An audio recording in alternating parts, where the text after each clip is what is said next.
하나름 선생님? 네.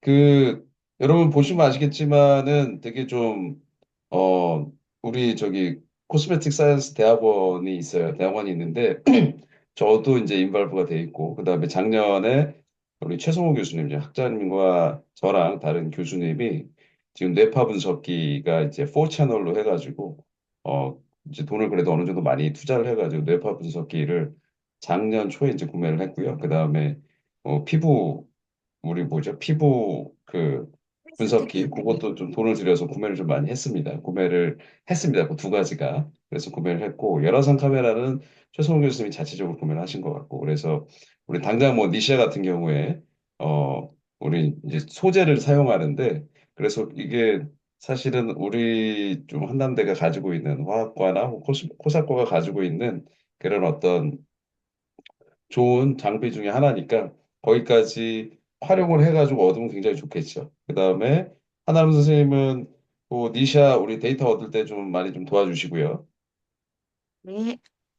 그 다음에 지금 하나름 선생님은 지금 올인원 그 로션을 한 건가요? 그 세럼과 음, 네, 노션의 제형입니다. 로션. 오케이. 네, 그 제형이고 그 다음에 두 번째 파트가 지금 그러니까 뭐죠? 스킨 대용으로 하기 그러니까 왜 있잖아요. 얇은 부직포 비슷한 데다 네. 얼굴에다 붙이는 거예요. 그 페이스 소리이지. 마스크 그 두 번째고요. 그 다음에 저거는 지금 그것만 하는 게 아니라 저거까지 하셔야 돼요. 네? 커피방 미술 소재까지 마무리 하셔야 됩니다. 그거는 네.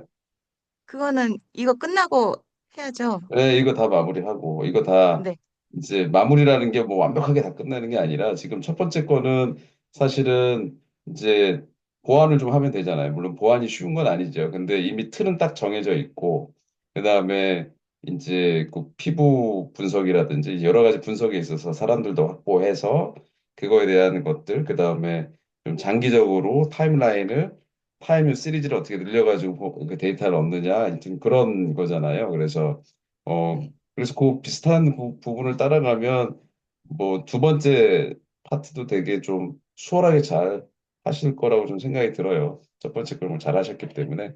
그다음에 그거 지금 얼추 이제 그 실험들이 다 세팅되고 다 되면 이제 그 커피 그 뭐죠? 했어야죠. 커피밥 파우더 그거 안 치우고 그냥 그대로 있습니다. 그거.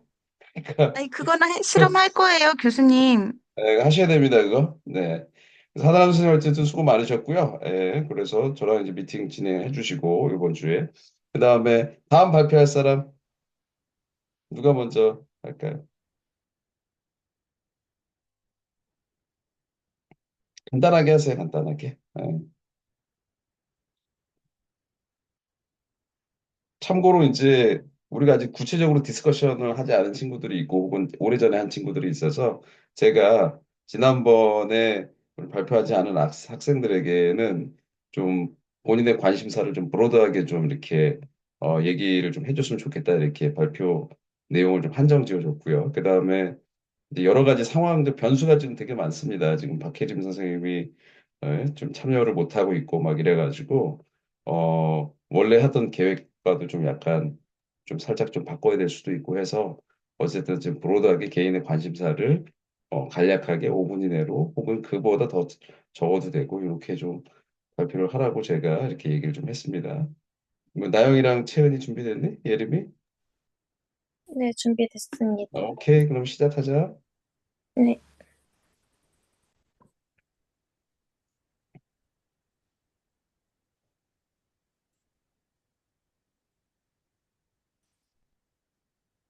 잠시만요. 음, 화면 공유 됐을까요? 됐습니다. 네, 발표 시작하겠습니다. 제가 일단 발표한 내용은 관심 분야에 대해서 발표를 하게 됐습니다. 일단 저의 관심 분야는 크게 화장품으로 나뉘게 되고요. 화장품 안에서 이제 가장 세부적으로 관심사를 생각해 보았을 때 생화학이랑 연관해서 피부 줄기세포, 그다음에 여드름성 피부, 그다음에 화장품에서도 천연 소재를 사용하면은 여드름성 피부에 또 좋은 영향을 끼치니까 천연 소재도 걸 많이 했고, 그다음 피부 조직, 이렇게 화장품 안에서 총 네 가지 세부적으로 관심을 가지게 되었고요. 이 다섯 가지를 어떻게 연구 분야에 연구를 하면 좋을까 생각을 해봤을 때 총 세 가지로 나뉘게 되는데요. 일단 피부 줄기세포를 통해서 그런 시술로 피부 재생을 하는 게 여러 가지 사례들이 많더라고요. 그래서 피부 줄기세포를 통해서 피부 재생을 하고, 그러면 여드름성 피부에도 영향을 주니까, 그럼 게 어떻게 여드름성 피부에 피부 재생을 도와줄 수 있을지, 그런 거를 첫 번째로 생각을 했고, 그럼 거기서 어떤 재료를 사용하면 좋을까 했을 때 천연 추출물을 사용하면은 조금 더 효과를 많이 볼 수 있지 않을까 해가지고 천연 추출물과 아닌 것을 비교를 해서 천연 추출물이 더 좋은지 아닌지를 확인할 수 있는 방법을 생각을 해봤고, 이제 이 연구를 통해서 어떻게 화장품과 접목을 시킬지, 뭐 화장품에 스킨로션을 만들지 아니면은 화장품에 색조를 만들지, 이렇게 분야를 정해가지고 어 이렇게 화장품 이 두 가지를 통해서 화장품이 어떤 연관성가 있는지 한번 확인을 해보고 싶습니다. 오케이. 수고 네, 많으셨습니다. 네, 발표 마치겠습니다. 야, 이거 좀, 와, 이 원대한 계획을 실현시키려면, 어? 작년 2학기 때부터 막 본격적으로 했었어야 되는데, 어, 계획이 아주 훌륭하다. 야.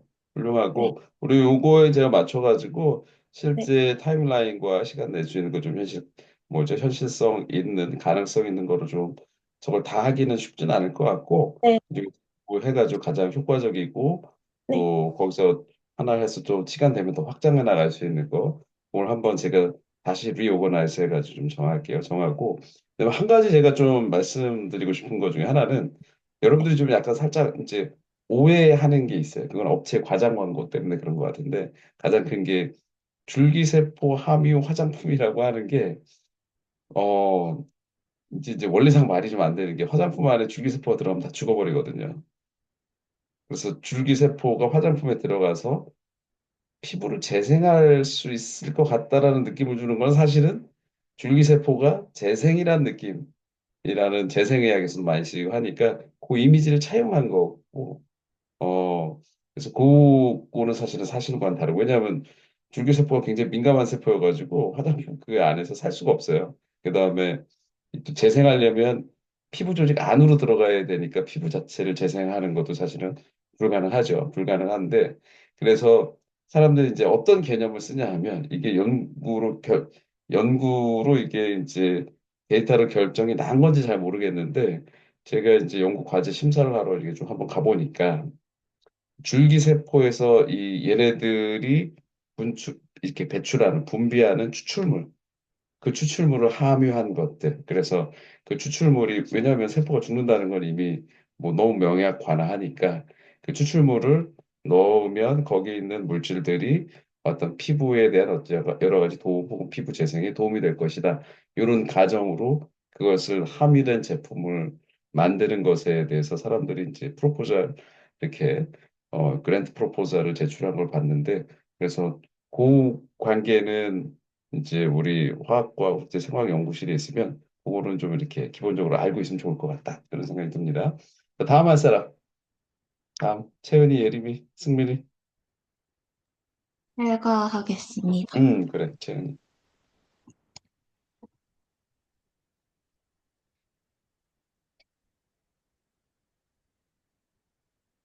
혹시 보이시나요? 잘 보입니다. 제가 관심 있는 주제는 질병과 관련된 더 음, 유용한 화합물에 대해 연구를 하고 싶습니다. 음, 그래서 크게 세 가지로 나눠봤는데요.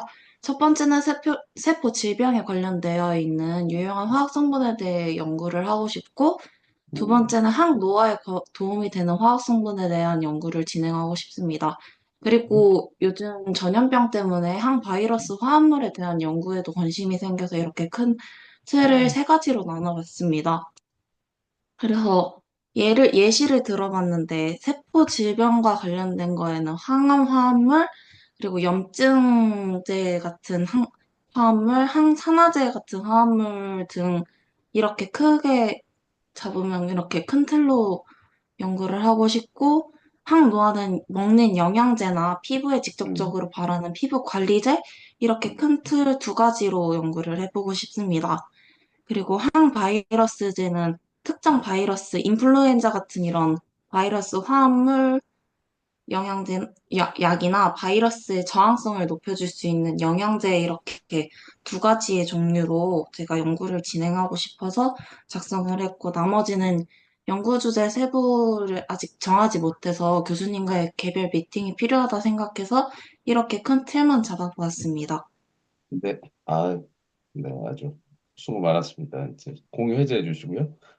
제가 이제 코멘트 해드릴 거는 이제 개별 우리 좀 미팅을 통해 가지고 제가 체리 주제에 좀 맞는 걸로 해서 일단 스타팅 포인트로 뭐가 좋을지 좀 정해 가지고 거기서부터 시작점을 잡을게요. 잡을 텐데 이 내용은 아주 뭐 여러 가지 관심사 요구는 잘 적어줬고요. 적어줬고 또 굉장히 좋고 좋은데 여러 가지 한계상 지금 하나가 어려운 부분이 있어요. 뭐냐면 항바이러스 실험은 되게 쉽지가 않습니다. 왜냐하면 바이러스는 어떤 위험이 있어요? 감염 위험이 있죠. 그다음에 그래가지고 바이러스에 관련된 그러니까 여기서 실제 저런 항바이러스 실험하기 위해서 아마 병원성을 뺀 걸 가지고 아마 하게 될 거예요. 바이러스 어떤 파티클 그러니까 우리 캡시드라고 하는 안에 있는 유전자는 빼고 뭐 이런 걸 할 텐데 그런 테크닉 자체도 사실은 좀 고난이 테크닉이 좀 필요하고 그 다음에 바이러스 실험을 하려면 우리 BL2라고 해가지고 우리 세포 실험실에서는 할 수가 없어요. 그다음에 아마 우리 학교에 있는 실험실도 지금 거의 갖춘 게 없을 거예요. 왜냐하면은 우리 뭐 흔히 얘기하는 음압병동이라고 들어봤죠? 예. 바이러스가 유출이 되면 안 되니까 되게 그 어떤 정밀하게 관리된 거 쪽에서 이제 하는 경우가 많다 보니 저 항바이러스 실험이 어느 정도 레벨까지인지는 한번 좀 봐야 되는데 일반적으로는 그런 설비가 갖춰진 데서 많이 해서 어 되게 포부와 이런 건 되게 좋고 되게 이제 좀 관심사도 되게 좋은데 좀 이제 어떻게 실질적으로 저걸 우리가 그 세포 실험이나 이런 레벨까지 가기는 좀 어려울 수 있겠다. 요거 좀 말씀을 좀 드릴게요. 네, 이렇게 하고 수고 많았고요. 이제 이번 주에 저랑 또 미팅을 진행하고요. 그다음에 또 다음 예림이, 승민이, 저 하겠습니다. 승민이. 아, 잠시만요.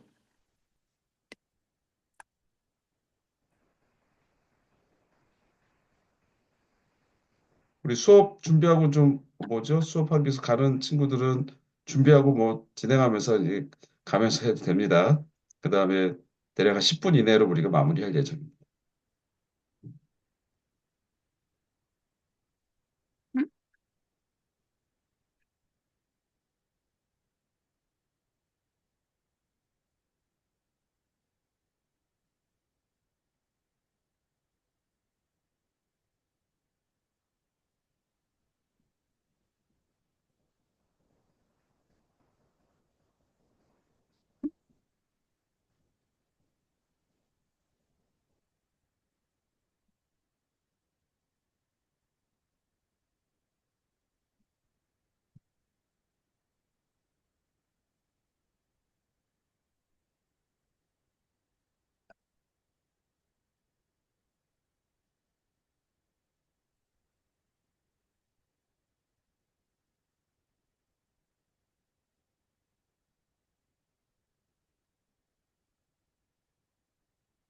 발표 시작하겠습니다.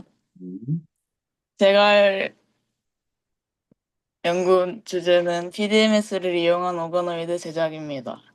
음, PDMS는 실리콘을 기반으로 하는 유기 고분자이고 주사슬은 규소, 산소, 규소로 구성되어 있고 규소 원자에 메틸 작용기 두 개를 가지고 있어 소수성을 띠는 분자입니다. PDMS는 세포의 독성이 없어서 생물의학 분야에서 생체 적합성 고분자로 널리 사용됩니다. PDMS는 각교 결합을 통해 액체와 고체, 반고체 상태를 나타낼 수 있으며 물리적 상태를 쉽게 조절 가능합니다. 제가 사용할 비율은 베이스랑 경화제를 20대 1로 섞은 비율입니다. PDMS로 스탬핑하여 한 층 한 층 쌓아 올려 세포가 자랄 틀을 만들 예정입니다. PDMS 스탬핑은 컨택트 프린팅으로 알려진 방법으로 벌크 PDMS 자체를 사용하거나 몰드를 이용한 특정 패턴 구현을 목적으로도 널리 사용합니다. 스탬핑하는 과정에서 PDMS 내부의 가결 결합을 이루지 못한 PDMS 올리고머가 확산에 의해 유리 표면으로 이동합니다. 이후 벌크 PDMS를 제거하면 나노 두께의 PDMS 올리고머가 유리 표면에 특정하게 배열됩니다. 첫 번째, 첫, 첫 번째 층을 쌓아 올렸을 때의 조건으로 동일하게 위에 쌓아 올려 적층 구조물로 미세 패턴 형태를 만들어 세포를 배양할 예정입니다. 음, 에, 이거 건너뛰어도 되나요? 건너뛰시지요. 아무튼 제가 생각한 거는 PDMS 비율과 경화 시간을 달리하여 가장 적합한 조건이 무엇인지 알아봐야 할 것 같고요. 처음 층과 모든 것을 동일하게 진행하지 않으면 나노 단위라 시기 원하는 형태가 나오지 않을 것 같아 생각해봐야 할 것 같습니다. 그리고 어, 제가 하고 있던 거는 2cm, 2cm 크기로 스탬핑하는 거였는데요. 이거 작아서 확률이 좀 떨어지는 것 같길래 아예 더 크게 잡아서 세포가 인지하고 자랄 수 있는 확률을 높이는 건 어떤가 네. 생각합니다. 자, 수고 많았고요. 우리 저기, 뭐죠? 아, 우리 승민이하고는 요거를, 어, 지난 겨울 때 12월, 뭐 11월 달 이때 이제 얘기를 해서 어떤 방향으로 진행한지 굉장히 디테일하게 얘기를 했었는데, 이게 오르가노이드라고 하는 것의 3차원 구조를 어떻게 우리가 형성하는 다양한 어떤 방법으로 이거 어떻게 형성하게 만들 것인가 이 주제예요. 굉장히 흥미롭고 되게 핫한 주제인데 뭐 그거 요걸 하려고 승민이가 방학 내내 나왔는데 이게 문제가 뭐였냐면 방학 내내 우리가 이제 냉난방 공사를 했어요. 한 달 할 줄 알았는데 진짜 2달 내내 했어요. 내내 하고 무슨 뭐 거기에다가 이게 보안 뭐 이런 것도 하고 그래가지고 실험 자체를 지금 할 수 있을 만한 여유 자체, 그러니까 공간 자체가 지금 어 거의 불가능할 정도로 돼서 이제 요 요거에 대해서 한번 우리 다시 한번 리파인을 좀 해야 될 것 같고요. 그다음에 요거 하기 전에 기본적인 거는 PDMS 스탬핑과 그다음에 셀 실험 요거 기본적으로 들어가야 됩니다. 그래서 요게 굉장히 중요한 이제 되게 좀 여러 가지 미세하게 우리 컨트롤해야 될 게 많아가지고 특히 세포랑 굉장히 친해져야 되고 잘 알기 때문에 또 방학 동안에 계속 나오면서 셀 실험실에서 승민이가 관리를 했기 때문에 거기를 이제 맡긴 거고요. 그다음에 이제 첫 번째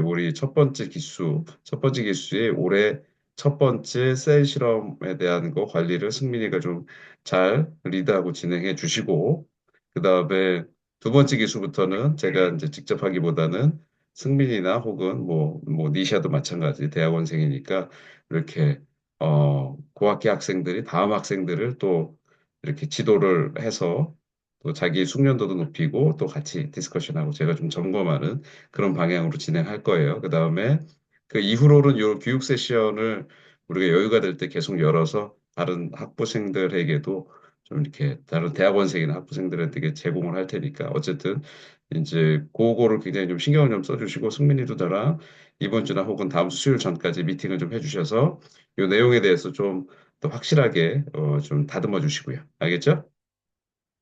네. 네. 그다음에 예림이 네, 공유 해제해 주시고 예림이 혹시 준비됐니? 어, 제가 PPT는 만들지 못했는데요. 그냥 저는 관심사만 얘기하세요. 그 효소 반응 실험으로 화학 반응이 어떻게 이렇게 촉진되는지나 아니면 특정 효소의 활성을 측정해서 음. 어, 효소를 저해하는지 어떻게 왜 그거에 저해하는지 관심을 갖게 됐어요? 음, 단백질에 관심이 있어서 찾아보니까, 네. 그래서 이전까지는 세포에 대해서 관심이 좀 많은 줄 알았는데 세포에도 관심이 관심 있습니다. 있고 단백질에도 관심.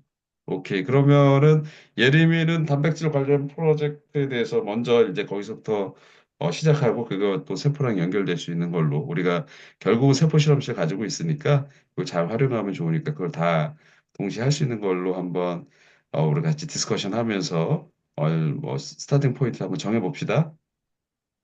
네. 오케이. 네, 이렇게 해서 오늘은 이제 이렇게 해서 그룹 미팅 마치도록 하고요. 추가적으로 얘기할 게 있으면 저한테 개인적으로 얘기하시거나 우리 전체 창으로 얘기해 주시고, 그다음에 오늘 요구 의무적으로 우리 진행하는 상황에 대해서는 제가 다시 또 공지를, 뭐죠? 이제 요약해가지고 또 이렇게 공지해 드리도록 하겠습니다. 네, 여러분 수고 많으셨습니다. 감사합니다. 네, 수고하셨습니다. 네, 받도록